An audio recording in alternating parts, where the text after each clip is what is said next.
What's up, y'all? In this video, we're going to check out the LSDA KP5000L series electronic keypad lock. This lock was sent to us by our distributor. Thank you, IDN, for that. They wanted us to check it out.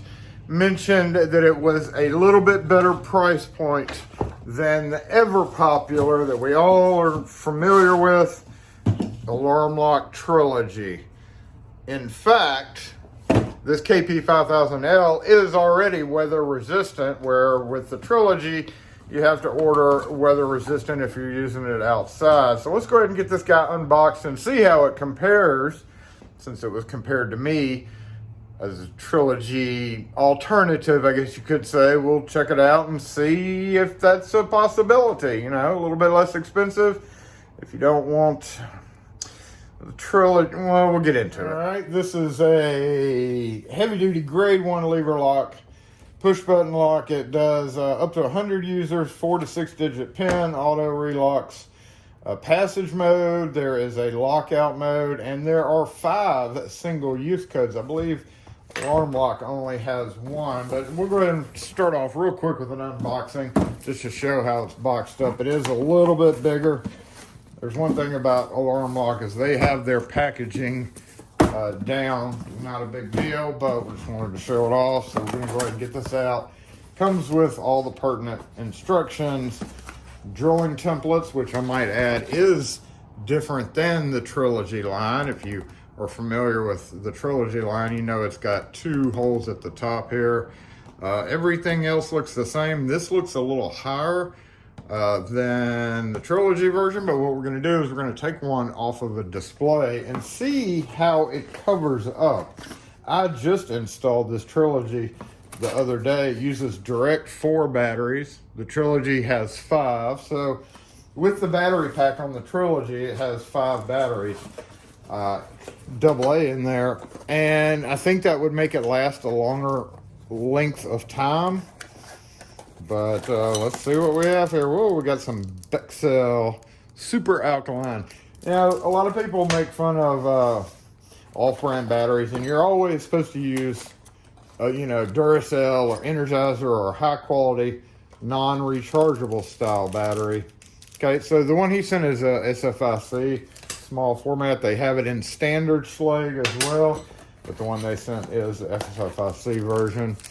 So you would have to furnish your own SFIC cylinder, of course. The one with the Schlage version is a 6-pin Schlage SC4 style key. All right, let's get this guy out. It's about the same size. I had to replace a, not by my choice, but I had to replace a mortise lock with, we need to get this. Let's find a poker real quick. Comes with one, of course. I had to replace a mortise lock with the Trilogy. Unfortunately, the Trilogy has a very low center of gravity, I guess you could say. In other words, the mounting holes and everything. There's our weatherproof cover. Okay, so there's the inside. One thing I did ask the supplier was like, what if the spring breaks? Is the spring replaceable? It does look fairly easily replaceable here, but is it available? That's the question. The question is that spring available? With Trilogies, we all who have been doing this for a while know that the lever return springs can break, but it looks like this one might be replaceable. This looks very similar to like a Schlage. But I wonder how it will retrofit. Let's say that somebody had a Trilogy. There's a kind of a rubber seal that provides the weather resistance. It is, well, it's got a battery bypass on the bottom. You just hold a 9-volt to it. As far as looks go, you know, I kind of giggled about it, but it's not bad. Some people think the Trilogy's ugly too. But I mean, that's all there is to it. Got grade 1 hardware. Looks like pretty simple mounting. Let's go ahead and get a Trilogy off the display and see how well this might retrofit in its place. The wire hole looks about the same, so you may not have to change that. You may just have to drill one extra hole there. Before I take this apart to look, I will mention that there is one huge advantage to the Trilogy that this LSDA does not offer, and that's the remote release option. This one's either dead or unprogrammed. I can't remember which, but all Trilogies from the factory come with a cable, and you can retrofit it to make it remote release, going back quite a while now. So if you have a Trilogy that's existing and all of a sudden they want to let their, say, receptionist open the door, you would order the kit, which comes with the little wire deal inside this plastic, because the regular T2 has a metal plate over it. So you remove the metal plate, put this plastic one in its place, and then do your programming, and it pretty much automatically works every time. So that's one advantage, huge advantage I might add, to the Trilogy line, is the flexibility offered with it. Just want to point that out. All right, got that off. I was just looking at the two latches, and they are identical. So this is a grade 1 LSDA latch. One of the other problems that you run into is the latch gives out on the T2s, especially when they're pretty old. And it looks like that is an almost identical latch to the marks. I'm not saying that you could use them with each other, but you could probably use them with each other, more than likely. To properly test this, I'm gonna have to go get yeah, more than likely. I'm gonna have to go get a SFIC real quick. I don't know if I have one pinned up. Maybe I'll use a construction core. Let's see if the actual one works any better. This is one of those things where you shouldn't be doing certain things, you know. Yeah, definitely don't want to mix them up. You notice that marks didn't come out, didn't pull back all the way. Oh, just curious. Come on. Come on. All right, so this thing is calling for a 7/8 inch through hole right in this area. And here's one problem with paper templates, right? If you already have an existing 2 1/8 cutout, you always have to cut out this to be able to see where to line it up. It's always been a little bit of a problem. So I usually make my own out of like aluminum, but that's super high compared to the actual Trilogy. Now, we'll mention in the Trilogies that are for fire rated doors, when you're putting it in with the fire rated doors, the Trilogy instructions all show you to go a little bit higher. So if you're doing a fire rated door installation and somebody had previously drilled that hole is a little bit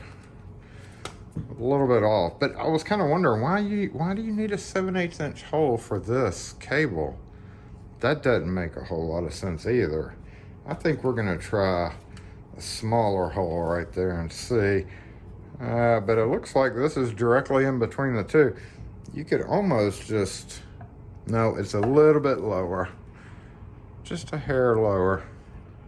But if we were switching this guy out, we could just wing it, huh?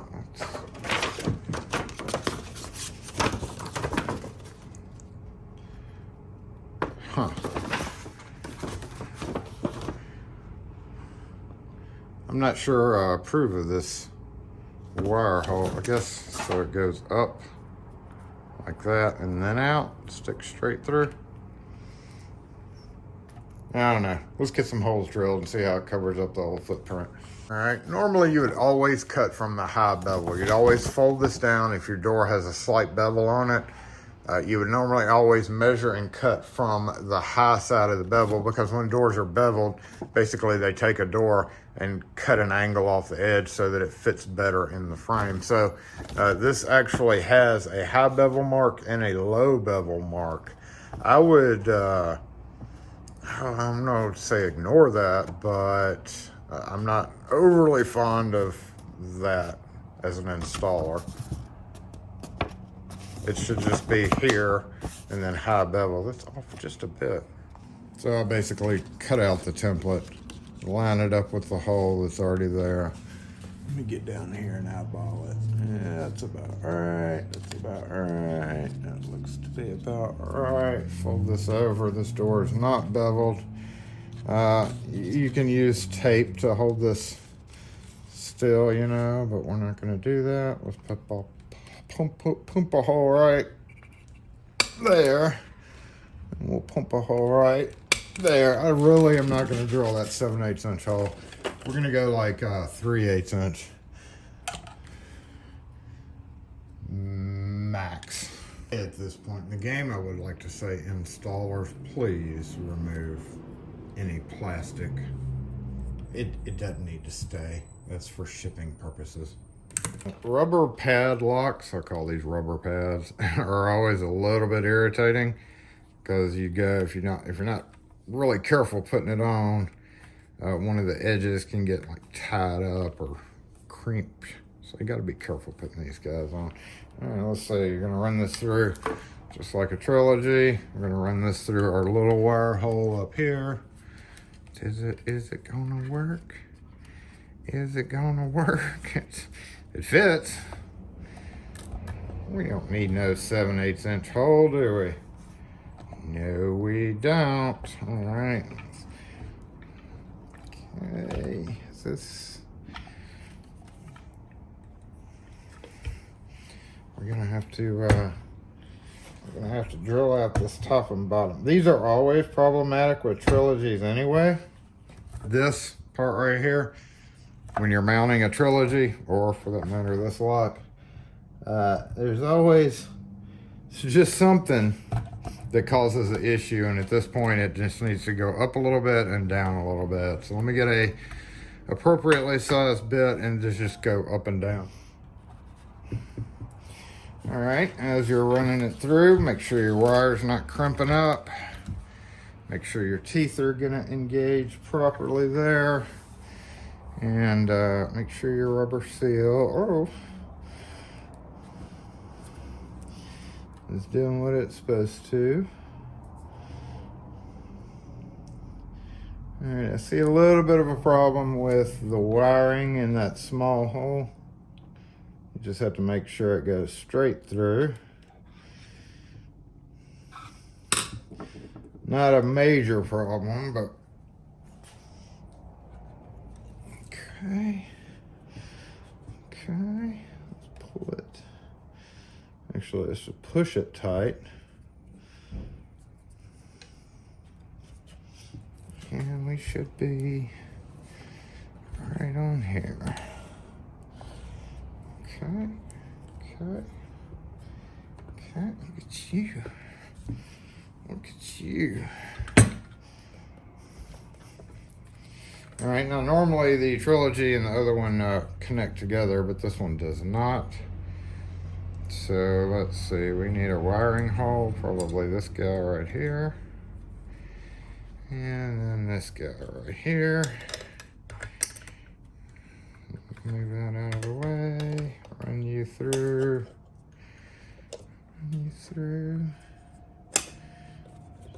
Nope, don't run you through there, run you through there. Okay, is that it? Maybe.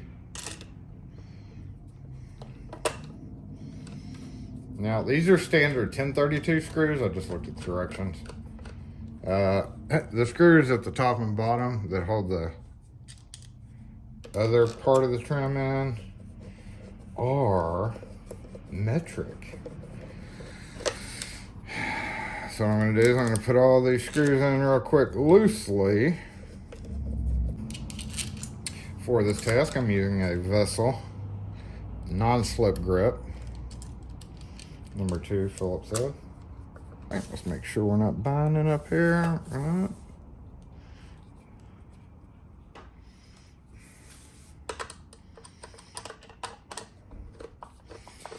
I think there might be less of a chance for the wire to get kind of pinched if you drill a bigger hole than I did.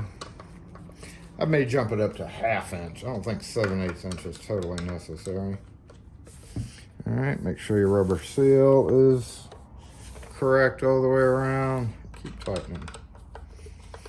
All right, got them all tightened down. Need to get a core, but let's get this part on. So these connect directly to this guy and are held in place by these, for some reason, metric screws. So yep, that's pretty self-explanatory. Black to black, white to white. There are 2 terminals on here.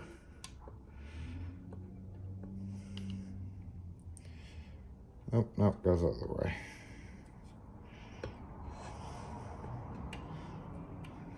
Okay.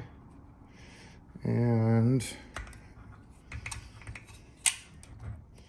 this would be the motor, probably here. External in, so it lets you do a battery backup, I think. There's ample space in here, so the wires shouldn't get crushed.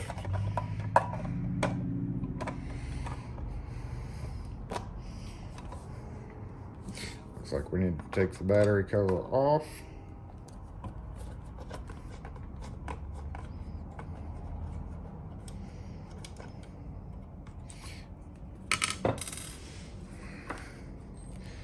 And put these guys in.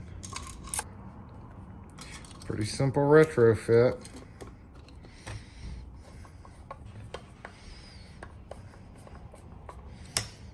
Okay. Yep. Okay. Tighten that down. Tighten that down. Again, check our rubber seal. Make sure it's correct. And I think we are good. So let's check and see if there's any startup procedures that we have to handle. Oh, look at that. We forgot a part. We forgot a part, and that is actually still a very weak spring. Where's my poker? There we go. Ah, much better. So, yeah, I was like, what in the heck? So this thing actually engages with that extra spring. So that was my mistake. That's a much better option there. Battery terminals are all kind of crooked and wonky. But let's see, and there's a reset button there too. What's this all about? Let's check out the programming.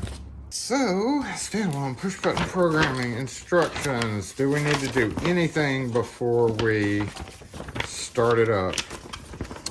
I guess it's because they've learned over the years that there are certain things that you should and shouldn't do, and they see a lot of returns because of it. So there are a lot of warnings in the Trilogy. So it can go 1 3/4 factory assembled, but it can go down to 1 3/8 and up to 2 inch.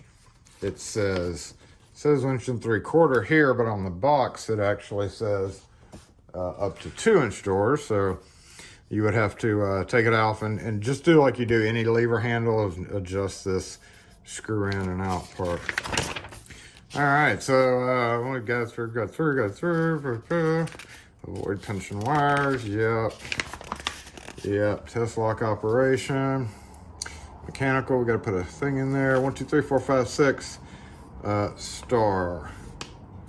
And then we have up to 100 users, 4 to 6.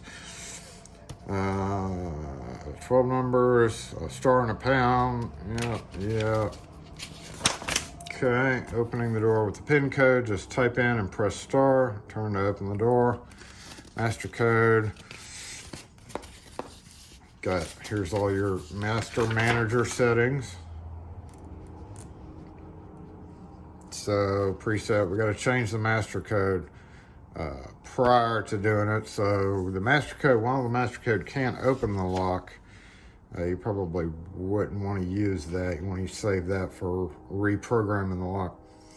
Enter master pin code, press pound, enter the 07 corresponding to the task. So if you want to change, which you should change the default, the default master pin pound star or pound 1 pound. That's kind of the same as Trilogy's. Then we want to register a pin code.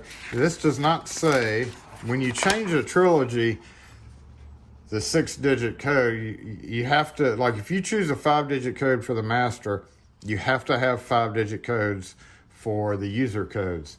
If you have a 4-digit, you have to have 4. But here, it does not necessarily say. So I'm guessing you can keep the only 6 digits in length, okay. Register pin code. 6 digit, delete pin code. Does it say in here? There's one-time use pin codes. Passage mode there. Manager pin code. Manager should be allowed to change other people's codes. All right. So that's pretty much the programming. Let's get started with it. There's no startup procedure, so we're just going to throw some batteries in here and see what happens. See if I installed it correctly.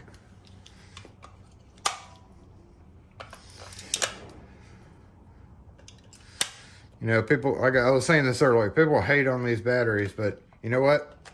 TV remote, that didn't sound very good.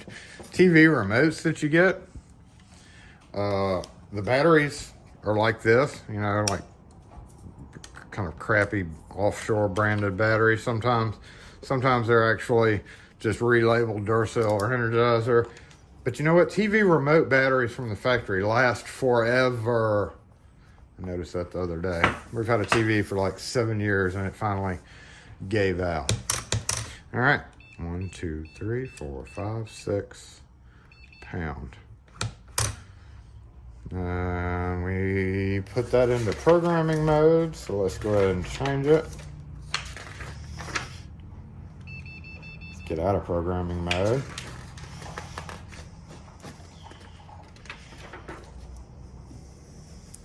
All right, so we're going to change it to 654321. Let's go 1, 2, 3, 4, 5, 6 pound. And we want to change the pound code, so we go 1 pound. New master pin code 654321 pound. 654321 pound and star. All right, so we changed the master code to 654321, which you can use that master code to unlock the lock by hitting star.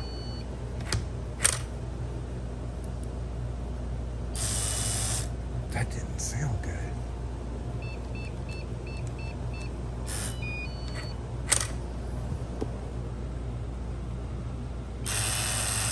Okay. Is that normal? Let's try to get this user code in. 654321 pound 2 pound 987654 pound 987654 star.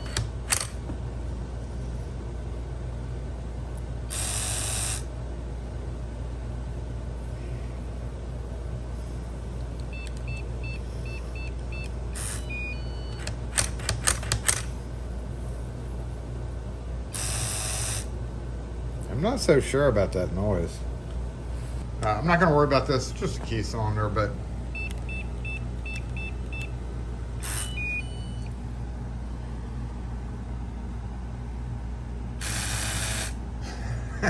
that sounds like it's spinning way too much.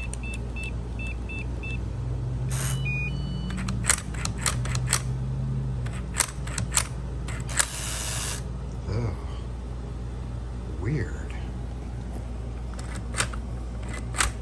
Do they all sound like that?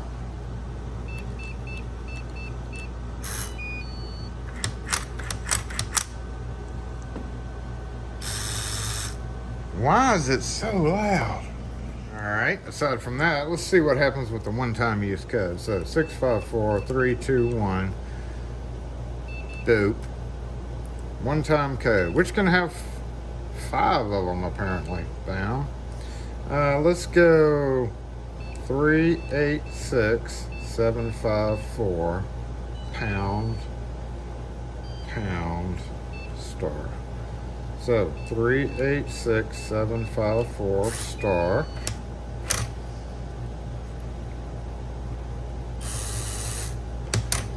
Three, 8, 6, 7, 5, 4 star. Only worked one time. Passage mode 654 321 pound 5 pound 1 star. So now just stays open all day long.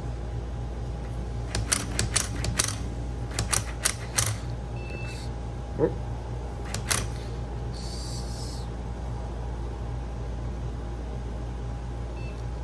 4, 3, 2, 1 pound 5, 3 star. Guess that's acknowledging it.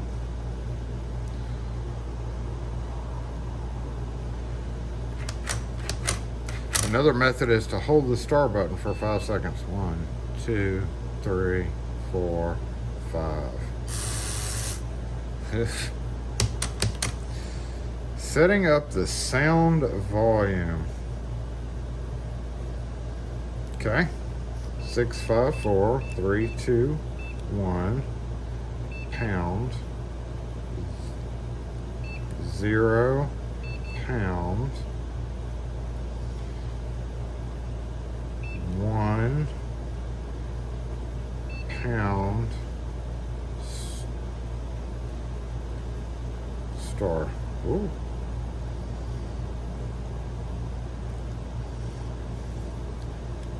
Much quieter beeps. Didn't affect that sound. And relock setting time, you can do 1 through 9. And then you can totally mute it.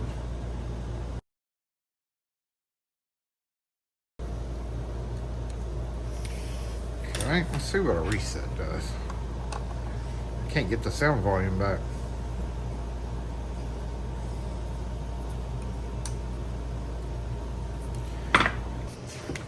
Reset for 10 seconds, huh? 1, 2, 9, 10.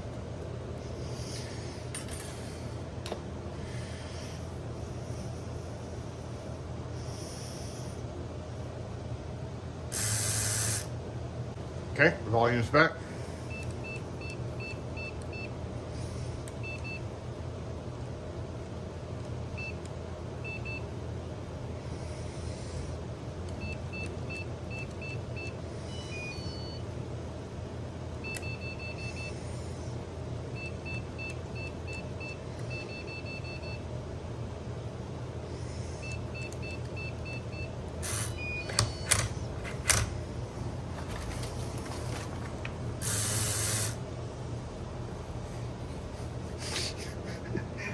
Why does it make that noise? All right, let's get this off the door. So there's the little guy that's kind of noisy. Ready?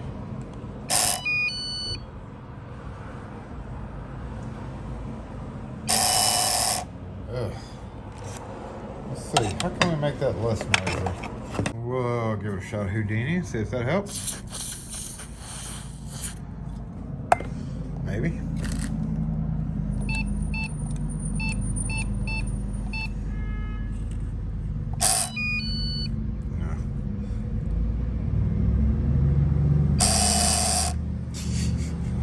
Alright, so we put in some Duracell or Energizer batteries to see if maybe that was it. No, that's not it.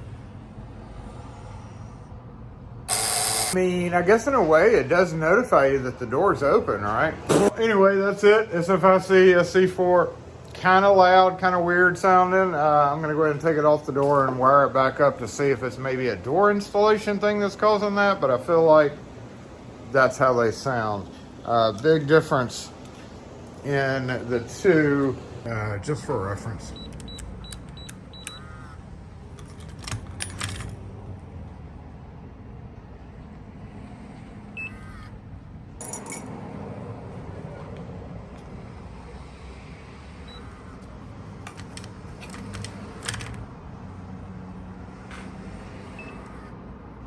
And for what amounts to be kind of a maybe a $70–80 at most price difference. So take that as you will. The KP5000L by LSDA.